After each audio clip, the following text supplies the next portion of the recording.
If there's one time of year to splurge on a really special meal, it's now. But if you're going to spend a lot of money on a big roast to feed a lot of people, you want to make sure that you get the right one and you cook it the right way. Oh, yes. I'm heading to Von Hanson's in Rosemount to meet a man who will help you find the roast that's right for you, and you're not going to be disappointed when you slice into it.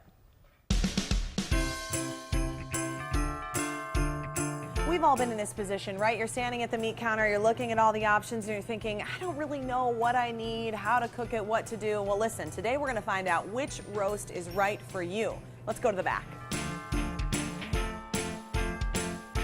When you're finding the roast that's right for you, you need a matchmaker, and that's who Phil is. Hi, Phil. How you doing? I'm doing good. How are you doing? You're going to help us find the roast that's in our hearts and match it to the roast that should be on our plate this holiday season. And these big hunks of meat, this is like the season to buy a big, beautiful roast and serve it to your family. So what do you have to show us first? First, you have a chuck roast right here. This is your long, slow cooking roast. It's going to fall apart really nice for you. It's kind of like your traditional pot roast. Yeah. It's really easy to cook. It's probably the easiest of all three of the roasts.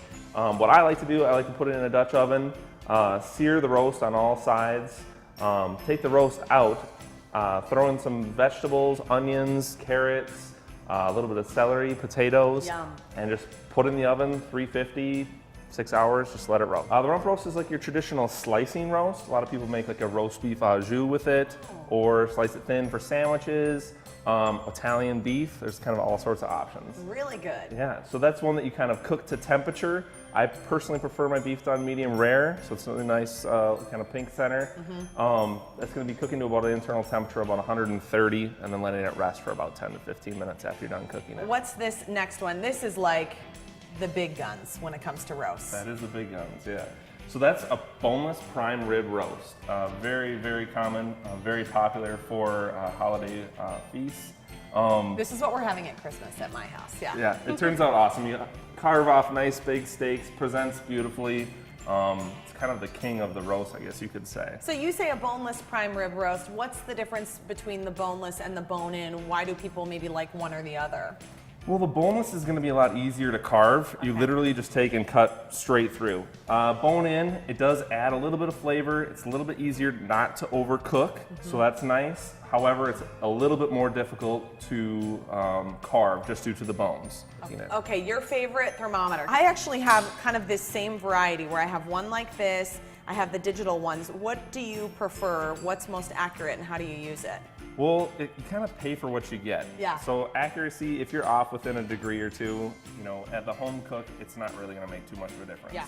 You can't leave the digital ones in the roast when it's in the oven. Yep. So that's where these kind of come in handy. Okay. Because you can leave it in the oven. However, for ease of use and speed, I'd definitely say the digital. When in doubt, just have all three and then just check it all over the place. We found our roast. You know, whichever one is right for you, you're going to have your date night with your roast, but you need to have something to go along with your roast. Now you've got a couple great suggestions. We've got a French dip au jus. You can put that in with the drippings from the roast. Serve that just right alongside as a dip, or just kind of base with that actually. Yeah. Horseradish sauce works great as another side as well. That's the key to success. Like, you cannot serve prime rib without horseradish sauce. Absolutely. Be criminal. Yeah. And then I also recommend starting with some sort of a spice. That's kind of, you know, before you even start cooking. Definitely season it, you know, pretty well beforehand, maybe like an hour beforehand, kind of get going on that. Biggest mistake people make when they're cooking roasts in general. What do you think they're doing? Overcooking. Overcooking. Yeah. And not figuring in for carryover cook time. So after you take this out of the oven, you put it on the counter. You don't want to carve it right away. The juices need to settle down inside of the meat. Carryover cook time means when you pull it out at 130, when you go to serve it, it's going to be another 5 to 10 degrees above that. Okay. So if you don't plan for that, your roast that you thought was medium is now going to be well done. And then there you have it. No one's happy. No. Phil, thanks so much. Absolutely. What a treat. I got to pick up a whole bunch of beef sticks for my husband before we go. Okay, I can't show up here and leave empty-handed.